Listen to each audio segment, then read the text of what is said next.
Hi guys, I'm Ant Reynolds-Lene and I'm the lead of our world building team. And I'm Graham McNeil, senior writer in the world building team. So some of you guys have been asking a little bit about the regional updates that we've been doing recently, talking about like the regions and cultures of Runeterra. Because we're doing the rework with Galio and everything, which we're really excited about, this just seemed like a really good time to dive into Demacia, what it's all about, talk a little bit about its history, its military, how it came to be and stuff like that. So one of the things we wanted to do with Demacia from a world building perspective was to make it a little bit more three-dimensional.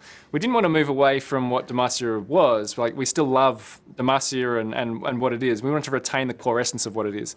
But we wanted to add a little bit more nuance to it, make it a little bit more interesting. We tackled that from a few different angles. So we wanted to try and make it visually a little bit more unique, but also in terms of fleshing out its culture and its history.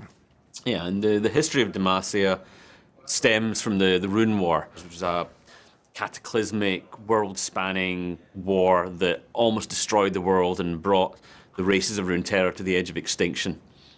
And the survivors of that war, people fleeing its destructive wild magics, founded Demacia in this realm that was curiously unaffected by that wild magic.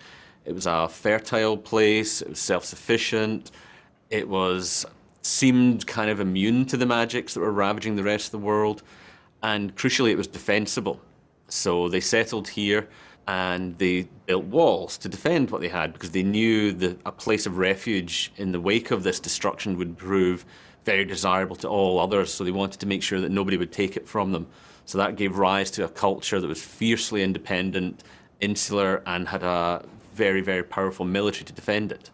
One of the things we wanted to emphasize with Demacia is the elite nature of its military force. So while other cultures probably vastly outnumber them in terms of the size of their army, so the armies of Noxus, the Freljord and Ionia probably are much, much bigger. Demacia is small, but it's very, very powerful. So every soldier in Demacia is highly trained in various forms of combat. So they're all trained with whatever weapon they might need to use on the battlefield, be it sword or spear or lance or bow. Every soldier is also trained in every battlefield role. So any soldier could fulfill the role of like a scout or an outrider or a frontline fighter whenever they need to do that. They're also incredibly disciplined. They're like the most cohesive, unified military force we can see in Runeterra. Very, very well organized, very good command structure. It's the kind of army that these guys have probably won dozens and dozens of battles in the past against like much, much bigger forces. So even outnumbered, they usually come out on top. They probably have the best armor and best weapons of any military in Runeterra. And a big part of that comes down to what it's made from, Demacian steel. The idea with Demacian steel is that this is the strongest, most superior and lightest steel that you can find. And one of the things that we've sort of hinted at here is that there might even be a sort of slightly anti-magic property around Demacian steel, so that when its armies march to war, its soldiers actually have some kind of mild protection against hostile magic.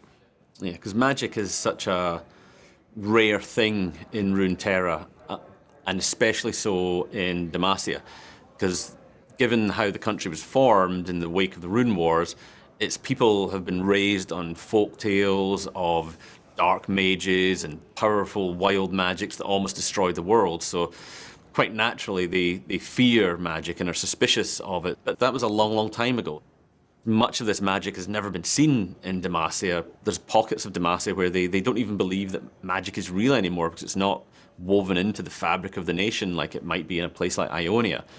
Even those who might have seen something magical are able to rationalize it into something mundane in a way that doesn't compromise their way of thinking.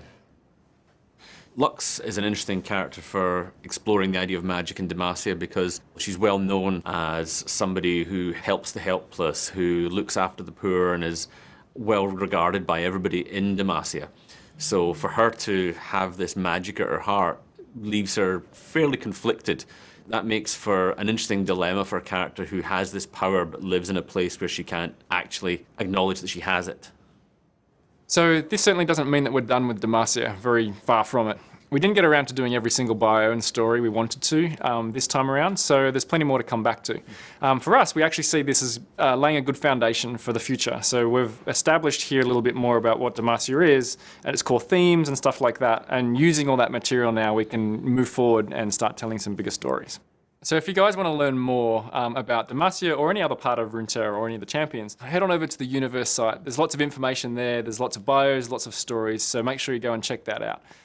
So thank you very much for watching, guys. If you guys have got any comments or any feedback or questions, we'd love to hear it. So please leave a comment and we'll speak to you soon. Yeah, thanks very much.